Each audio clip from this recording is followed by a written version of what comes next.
இன்னைக்கு காலையில் ஒரு மூத்த அதிமுக தலைவரிடம் பேசி கொண்டிருந்தேன். ஏன் திரு பன்னீர்செல்வம் ஆளுமை இல்லாத தலைவர் என்பதற்கு இதெல்லாம் உதாரணம். பன்னீர்செல்வத்தை போகணுன்ட்டு முடிவு பண்ண, பன்னீர்செல்வம் வேண்டான்ட்டு முடிவு பண்ணிட்டு நம்மளே சிஎம் இல்லான்ட்டு ராஜமாதா முடிவெடுத்து இரவு 11 மணிக்கு ஒரு பிரஸ் மீட் வைத்தார்கள். ஏங்க பன்னீர்செல்வத்தை இந்த மாதிரி விரட்டி விடுறீங்க என்று கேட்டால் ஒருவர் பார்த்து கொண்டனர், சிரித்து கொண்டனர் அப்படின்னு சொல்லிட்டு இவங்க அதுக்குள்ளே ஜெயலலிதா மாதிரியே ஜாக்கெட்டு எல்லாம் தள்ளி ஃபோட்டோ ஷூட் எல்லாம் பண்ணிட்டு சரி சிஎம் ஆகிட வேண்டியதான் சும்மா அங்கங்கன்னு சொல்லிட்டு என்று அவர்கள் முடிவெடுத்த அந்த சமயத்தில் தான் பன்னீர்செல்வம் தர்மயுத்தத்தை தொடங்குகிறார். அந்த சமயத்தில் இவங்க சசிகலா ராஜினாமா கடிதத்தெல்லாம் வாங்கிட்டு ராஜினாமா கடிதத்தை இவர்கிட்ட கொடுத்து போய் கவர்னர் ஆஃபீஸில் கொடுத்துறாங்க. கொடுத்து விட்டு சென்னை பல்கலைக்கழக நூற்றாண்டு விழா மண்டபத்தில் சசிகலாவுக்கு பதவியேற்பு விழாவுக்கான ஏற்பாடுகள் நடந்து கொண்டிருக்கின்றன.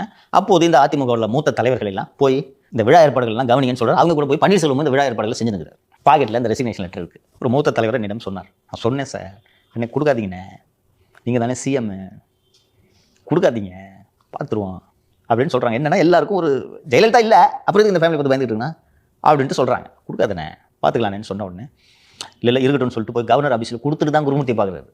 குருமூர்த்தி நம்ம ஒரு மாஸ்டர் பிளான் போடுவோம் என்று சொல்லி தர்மத்தை போய் உட்காரியா என்று சொல்லி உண்மையிலேயே அன்னைக்கு தமிழகத்தின் பெரும் ஆதரவு திரு பன்னீர்செல்வம் அவர்கள் பக்கம் இருந்தது. ஆனால் ஆட்சியும் அதிகாரமும் பழனிசாமியிடம் இருந்தது.